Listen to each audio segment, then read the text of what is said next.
Right students, next जो chapter हम start करने जा रहे हैं वो यूनिट नंबर 5 है और ये बेसिकली सेट्स और फंक्शन से रिलेटेड चैप्टर है। सेट्स वेल डिफाइंड ऑब्जेक्ट्स को किसी भी एक जो ब्रैकेट में हम रिप्रेजेंट करते हैं उसे हम सेट की फॉर्म में कह सकते हैं, उसे हम सेट कहते हैं। और उसकी कंडीशन ये है कि इसमें कोई भी जो मेंबर है इस सेट का वो रिपीट नहीं होना चाहिए। तो जैसे कि अभी आपको मैंने क्वेश्चन नंबर 1 लिख दिया है, इसमें एक एक्स सेट है और उसके मेंबर्स हैं 1, 4, 7 और 9, ये इनके मेंबर्स कहलाते हैं।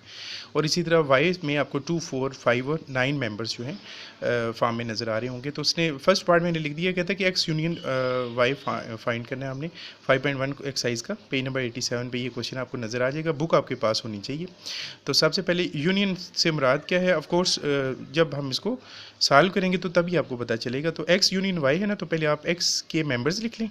ये मैंने एक्स के मेंबर्स को लिख लिया। यूनियन का साइन यू फॉर यूनियन, और यूनियन का मतलब कंबाइन होता है, तो हम वाई में इसके सेट लिख लेते हैं 2, 4, 5 और 9।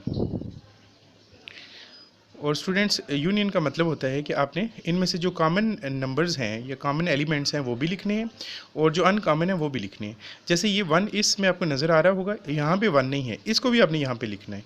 और इसी तरह फिर अगर हम 2 को देखें, सीक्वेंस में आपने लिखनी है, यहाँ पे 2 है लेकिन इस सेट में नहीं है, उसको भी आप 1 टाइम लिखेंगे।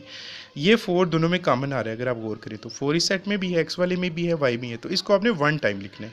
तो मतलब ये हुआ कि यूनियन में जो नंबर्स अनकॉमन है वो भी आपने 1 टाइम लिखने हैं और जो कॉमन है उनको भी 1 टाइम आप लिखेंगे और सीक्वेंस में लिखेंगे। इसी तरह 5 है, इसके बाद नंबर मुझे नज़र आ रहा है सेट वाई में, एक्स में नहीं है, तो ऑफ कोर्स आपको इसको 1 टाइम लिखना होगा।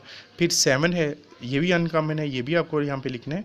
फिर एक नंबर 9 आ रहा है जो दोनों में कॉमन है, तो वो भी आपने यहाँ पर लिखना है। तो स्टूडेंट्स, ये हमारे एक्स यूनियन वाई का आंसर आ गया, ठीक है जी।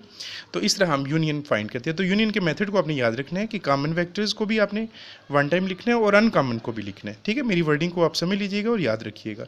इसके बाद इसी पेज पे ना 4th पार्ट नज़र आ रहा है मुझे। सेकंड और थर्ड आपने बिल्कुल सेम इसी तरह करना है जैसे मैंने ये अभी आपको करके बताया। तो वाई इंटरसेक्शन एक्स नज़र आ रहा है, क्वेश्चन है जी पार्ट नंबर 4 का, बुक से मैंने देखा है अभी।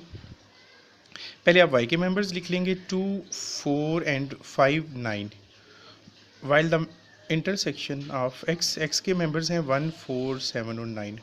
अब इनका इंटरसेक्शन फाइंड करना है।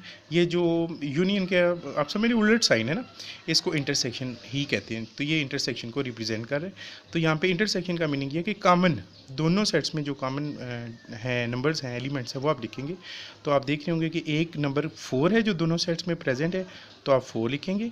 और उसके बाद 9 है जो दोनों में कॉमन आ रहा है, तो फिर आपने 9 लिख लेना है। तो ये हमारा 4th पार्ट का आंसर आ गया। तो इंटरसेक्शन भी आसान है, यूनियन भी आसान है।